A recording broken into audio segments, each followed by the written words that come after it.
نحمدہ ونصلی ونسلم علی رسولہ الکریم، بسم اللہ الرحمن الرحیم۔ عزیز ناظرین، آج ہم بیان کریں گے کہ خواب میں قربانی کرنا اور خواب میں قربانی گوشت دیکھنا اور تقسیم کرنا، اس کی کیا تعبیر ہے۔ حضرت ابن سیرین رحمۃ اللہ علیہ فرماتے ہیں، اگر کوئی شخص خواب میں یہ دیکھے کہ اس نے اونٹ یا بکری قربان کی تو اس کی تعبیر یہ ہے، اگر وہ پریشان ہے تو پریشانی اس کی دور ہوگی، اگر وہ بیمار ہے تو صحت مند ہوگا، اگر وہ قرض دار ہے تو قرض سے سرخ رو ہوگا، اگر وہ خوف زدہ ہے تو امن پائے گا۔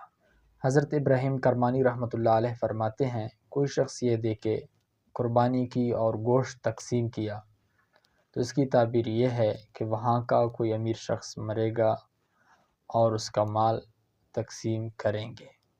خوابوں کی تعبیرات جاننے کے لیے اپنا خواب نیچے کمنٹ کریں۔